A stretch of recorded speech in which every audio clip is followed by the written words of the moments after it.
57 está con nosotros Alberto Lezaun, inversor en mitrading.es. Alberto, ¿qué tal? Muy buenos días.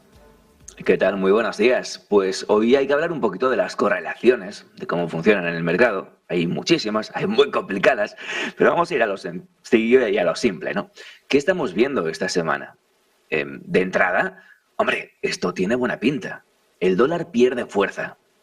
El euro recupera frente al dólar, como es lógico.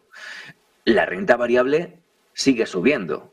¿Por qué? Pues porque la gente se está desprendiendo de los dólares, volviendo a comprar activos de valor, ¿no?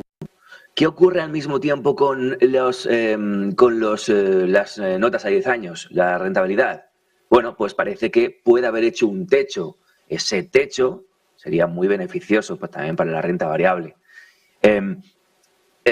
Todo esto, a ver, hay que cogerlo con pinzas. Las correlaciones no son perfectas, vamos a ver unos cuantos gráficos, pero sí que es verdad que nos ayuda a entender un poco hacia dónde se puede mover el mercado de aquí a final de año. Entonces, vamos a ver algunos de estos gráficos de forma sencilla, pero lo que quiero es que bueno, pues explicar cómo la masa miedosa que dice José Luis Cava, ¿no? Siempre va tarde, es decir, cuando el mercado repunta, vamos a ver el S&P 500, ¿no?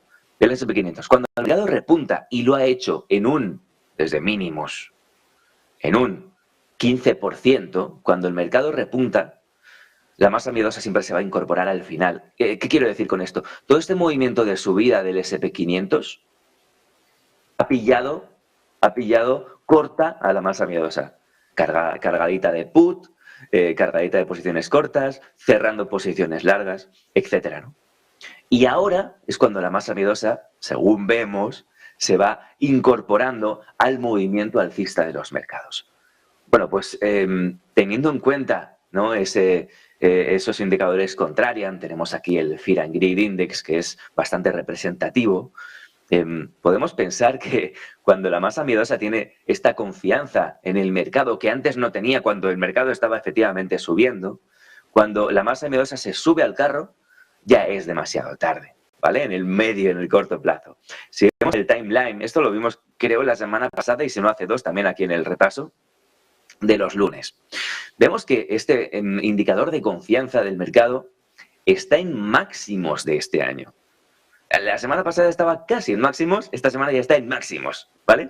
Y estos máximos, ¿con qué coincidían? Y lo recuerdo muy rápidamente. Tenemos enero, abril, agosto y ahora noviembre. ¿Con qué coinciden estos máximos en el S&P 500? Efectivamente, con los momentos, ¿no? Enero, abril, agosto y ahora septiembre. Con los momentos de pico, ¿vale? Cuando la masa miedosa tiene confianza en el mercado, entonces es momento de salir por patas, básicamente. Entonces, por un lado, el mercado está subiendo, eso está bien, no lo niega nadie, los mínimos son crecientes, muy bien en el corto plazo, ¿vale? Efectivamente, ¿vale?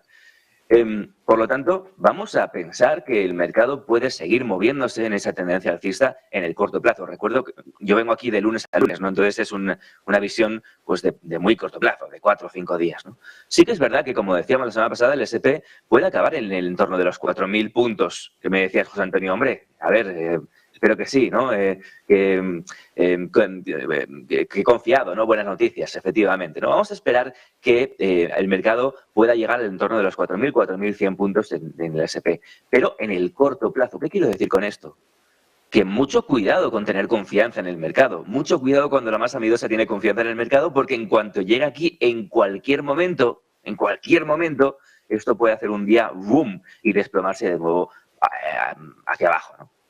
Y es verdad que, hombre, si empieza a caer, de entrada no pasa nada, ¿no? Que caiga un poquito cuando está sobrecomprado, no pasa nada. Pero es verdad que si empieza a caer y empieza a repuntar la volatilidad nuevamente, que está en una zona de sobreventa y empieza otra vez a repuntar, podríamos ya ponernos a temblar. ¿Y qué ocurre además? Y ahora es cuando empezamos con esa correlación. Si además de esto vemos las notas a 10 años, la rentabilidad, y vemos que efectivamente está muy bien, ha hecho una cabeza, ¿no? O sea, ha hecho máximos decrecientes, un máximo y otro máximo, ¿no? decreciente, ¿no? Y esto, pues en principio, puede marcar el inicio de un recorrido bajista. ¿Por qué? Porque el mínimo creciente se ha acabado por romper a la baja. Ok, eso está bien, pero en el corto plazo, porque si vemos esto y lo medimos y marcamos un FIBO, ¿no? En este último impulso que hemos tenido desde verano hasta aquí arriba, vemos que en cuanto el dólar, la rentabilidad a 10 años, los YEL, ¿no? De las notas de 10 años acabe por caer a la zona del 3,20, otra vez puede empezar a rebotar arriba perfectamente, ¿vale? Es decir, que haga un movimiento en el corto plazo a la baja no quiere decir que no pueda volver a impulsarse de nuevo arriba, lo cual sería una mala noticia obviamente para la renta variable, ¿vale? Ajustándolo con el S&P, ajustándolo con la volatilidad. ¿Y qué más tenemos aquí? Tenemos el dólar. Tenemos el dólar index. Fijaos el movimiento a la baja que ha hecho el dólar index. Muy bien. Máximos decrecientes. Es la primera vez en todo 2022 que un máximo en el dólar index, un máximo es decreciente. 1 y 2, de hecho. Y se ha ido para abajo. Muy buena noticia. En el corto plazo podemos pensar que esto puede seguir cayendo y esto es una buena noticia para la renta variable. ¿Qué ocurre? Tenemos un super soporte en la zona del 104. Un super soporte y veremos qué ocurre cuando el precio llegue ahí. Por tanto, ¿qué podemos esperar uniendo todas estas piezas de puzzle? Bueno, podemos esperar que en los próximos días, quizás, o en la primera mitad de esta semana, tengamos un mercado alcista, pero estamos muy cerca de ese tope alcista. Lo estamos viendo también, bueno, en el S&P 500 ya lo hemos comentado, en el Nasdaq la situación es parecida, tenemos la directriz bajista que va a marcar o puede marcar este techo en torno a los 4.000, 4.100, junto a esta zona de 4.140, que es un resistencia muy relevante. Y vamos a ver cómo están las Big Techs, ¿no? O sea, las compañías más grandes, las de más capitalización y las tecnológicas, ¿no? Del mercado americano. Pues fijaos, ¿no? Tesla, por ejemplo, está cerrando el gap de la semana pasada. Google está en zona de super resistencia. Microsoft está en zona de super resistencia. Apple está en zona de super resistencia. Amazon está en zona de super resistencia. Y acabo ya enseguida. Meta está volviendo a testar este canal bajista de 2022. Y fijaos que este canal bajista de 2022 se ha roto a la baja, se ha testado y ahora se puede perfectamente continuar a la baja. Y podría continuar. ¿Qué quiero decir con todo esto? Que hemos tenido una muy buena recuperación en el mercado.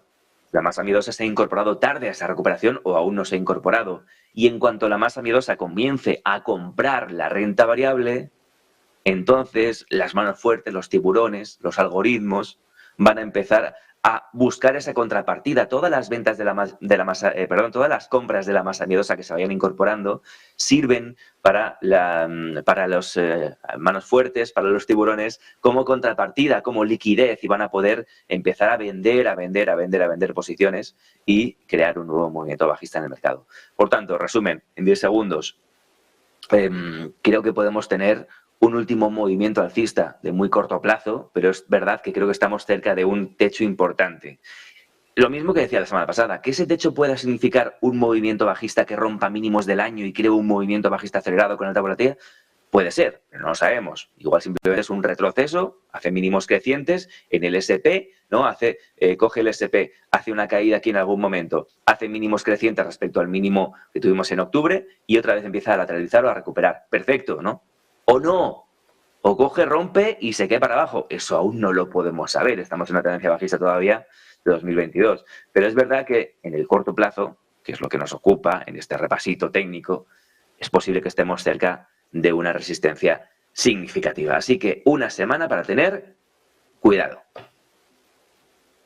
Muchísimas gracias, Alberto Lezaún, inversor en mitrading.es. Alberto, buen día, buena semana, buen negocio. Buen día a todos vosotros, que tengáis una fantástica semana y hasta el lunes que viene. Fantástica semana.